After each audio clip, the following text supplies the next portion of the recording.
Welcome to This Day in His Story, created by American Heritage Worldwide, a reminder that every day holds something new to learn. Did you know that in the very first State of the Union address, President George Washington kept the mandate of the U.S. Constitution by recommending to Congress that they consider creating an army, a national currency, a uniform system of weights and measures, and a post office system? Listen closely as George Washington laid a firm foundation for leadership that did not include the demands or mandates of a monarchy. Okay, let's unpack this. We are jumping into a moment in American history when the nation really wasn't sure it was going to survive, let alone thrive.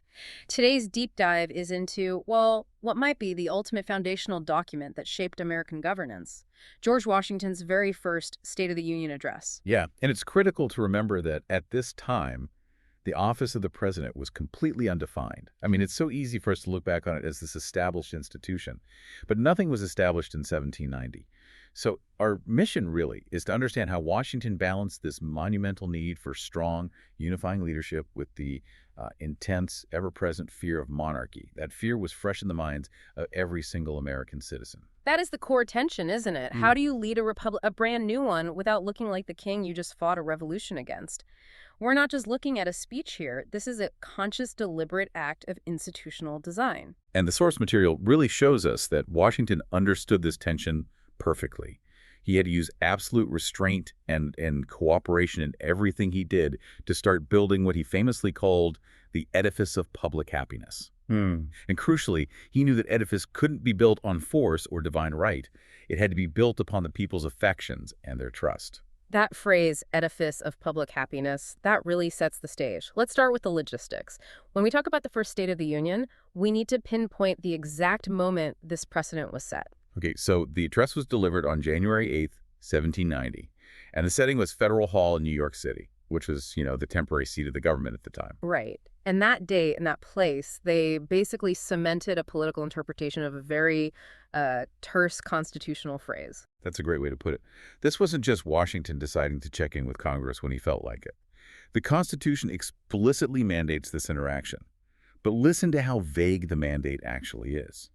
Article 2, Section 3, Clause 1, states that the president, quote, shall from time to time give to the Congress information on the state of the Union and recommend to their consideration such measures as he shall judge necessary and expedient. From time to time. I mean, that's incredibly vague phrasing. He could have interpreted that to mean, what, sending a private letter every 5 or 10 years, maybe only in a crisis? So why did he choose to establish an annual, in-person public address to the entire Congress? Well, that is the defining precedent. By choosing an annual public ceremony, Washington set the bar for executive accountability incredibly high, right from the very beginning. He established this tradition that the president must annually face the legislature, and by extension the public, laying out his agenda and justifying the direction of the government. It was a deliberate, self-imposed commitment to transparency, and it was designed specifically to build that trust and counter the fear of an isolated executive. So accountability becomes the antidote to monarchy. And true to that spirit of unity, he started the address on a high note, right? He praised a recent accomplishment that centered on the Union's expansion, not his own power. He did. He praised North Carolina for officially becoming a state, having finally ratified the Constitution. And this was a subtle but a really important piece of political choreography. Think about it. The very first words spoken at the very first annual accounting by the president were words of celebration for the states joining the collective. He instantly shifted the focus from the man standing there to the success and expansion of the Union itself. It was the perfect tone setter. Which brings us to the policy agenda. This is where it gets really interesting, because we see this list of practical, functional building blocks that Washington knew the nation absolutely needed to survive. Right, and what's immediately striking is the economy of language. The speech is famously brief. Right. Washington delivered his entire national message in just a little over 1,000 words. 1,000 words. Think about that conciseness compared to today's hours-long televised events. The shortness itself was a message. Be efficient, be decisive, and be respectful of the legislature's time. He laid out his priorities and then, got out of the way so Congress could do its work. But wait a second. If the entire goal was to reassure everyone about centralizing power, why did he lead his list with asking for a proper establishment of troops? A regular army. I mean, that was arguably the most controversial request he could make. Standing armies were the ultimate symbol of oppression they had just overthrown. Didn't that risk immediate alienation? That's a sharp, necessary question. And it was risky, but Washington managed that risk by emphasizing that this army must be properly established, Yeah. which meant it had to be controlled by Congress and by constitutional boundaries, not by his personal will. The country just wasn't secure. You had massive issues defending the western frontier from various Native American tribes, and lingering Spanish and British military posts threatened American sovereignty. A national defense was simply non-negotiable for the survival of the Republic. So he was essentially saying, we must be strong enough to survive as a nation, but not so strong that we crush our own liberty. That framing was key. What were the other essential building blocks on his list? The list moves right into the economic sphere. The second item was a uniform system of weights and measures. Now, this sounds incredibly mundane to a modern ear, right? But it was revolutionary at the time. Why was standardization so critical? Well, just think about the chaos. Under the Articles of Confederation, every state, sometimes every county, had different rules for defining a yard of fabric or a pound of grain. If you were a merchant in Philadelphia trying to trade across state lines, you faced confusion, fraud, and just insurmountable costs. Washington understood that economic unity requires standardization.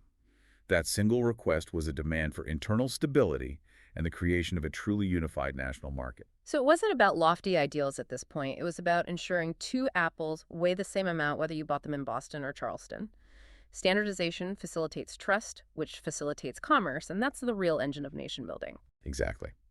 Then he moved on to a clear defining process of citizenship, which was necessary to formalize who belonged, drawing a legal line for allegiance and voting rights.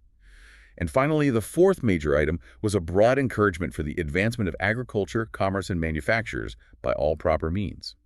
This is really the first official federal call for promoting economic development beyond just basic trade.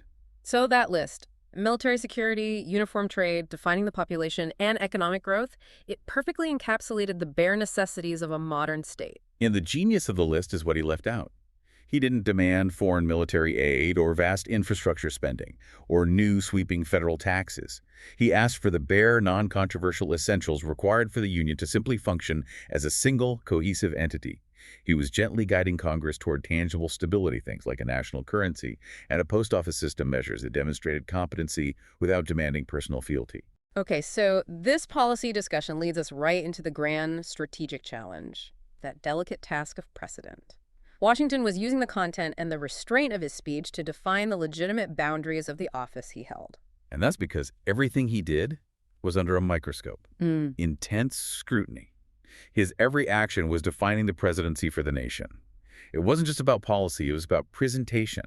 The public was absolutely terrified of an American monarchy. They were primed to see it in every single presidential act. We hear about this scrutiny, but let's make it real. Why was something as seemingly trivial as his clothing so pivotal? It was a visual declaration of intent. When Washington addressed Congress, he specifically chose to wear plain American-made wool, not imported silk, not military regalia. He was avoiding the expensive imported trappings of European royalty.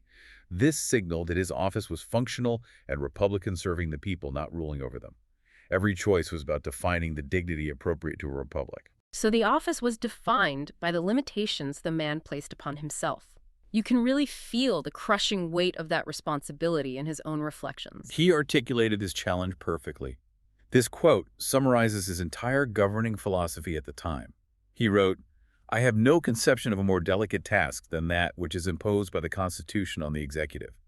So necessary is it at this crisis to conciliate the goodwill of the people. And so impossible is it, in my judgment, to build the edifice of public happiness, but upon their affections." Upon their affections. That is the ultimate so what of this address, isn't it? The goal was securing the public's love and trust. Because without that emotional foundation, the whole enterprise just collapses into suspicion and fragmentation. And that drove his strategy of intentional restraint. As we said, the policy demands, weights, measures, commerce, were intentionally necessary and non-controversial. So the act of the executive using its power would appear fundamentally democratic and administrative, not imperious. He had to demonstrate strong executive leadership when absolutely necessary, like asking for that army. But he balanced it perfectly with profound respect for legislative power. He made sure Congress felt like an equal partner, not a subject. His actions were all designed to mitigate that inherent fear of centralized power. He was actively teaching the citizens and the legislature how to trust an executive leader. He also strongly encouraged the civic education of the citizenry, so people would understand why these foundational measures were necessary. The whole approach was one of consensus and gentle enactment over, monarchical mandate. And that message of a shared mission of cooperation is the absolute focus of his closing words. He didn't end with a mandate. He ended with an invitation. That's right. He said, "The welfare of our country is the great object to which our cares and efforts ought to be directed, and I shall derive great satisfaction from a cooperation with you in the pleasing, though arduous task of ensuring to our fellow citizens the blessings which they have a right to expect from a free, efficient, and equal government." A free, efficient, and equal government. That is a wonderful, concise definition of the Republican ideal. So how was this carefully constructed address received? In the room, and then, by the wider public. It was very favorably received by Congress, largely because of that spirit of cooperation he modeled and the non-threatening nature of his requests. But maybe even more importantly, the press played a crucial role in amplifying the message. Our sources note that newspapers reported extensively on Washington's approach, highlighting that crucial balance of power. And critically, many papers went further. They printed the entire 1,000-word address for the public to read and share. That level of transparency had to be essential for a new government trying to earn the people's affection. So the immediate effect was one of profound reassurance. It was. Washington's address successfully reassured the new nation that its government was competent, that the executive wasn't overreaching, and that the future of the Union was hopeful. It really calmed a lot of fears and built confidence during a very uncertain infancy. And what does this short, powerfully restrained speech mean for us looking back? What's the lasting historical significance of this one moment in Federal Hall? The long-term significance is, it's foundational. Washington's restraint and his respect for the separation of powers, it eased those foundational fears of executive tyranny that could have destroyed the republic in its cradle. He didn't just deliver a speech. He laid a firm, dignified foundation for the office of the president and the entire new national government. He ensured that the necessary strength of the office was matched by a democratic and transparent process. So if we synthesize everything we've talked about, we see how one carefully worded speech, just over 1,000 words long, provided two things at once. It gave policy direction for the future and a non-threatening template for executive legitimacy in a brand new republic. He defined the office by defining its limits. It's the ultimate example of a powerful leader choosing not to use the full extent of his power, specifically to build trust.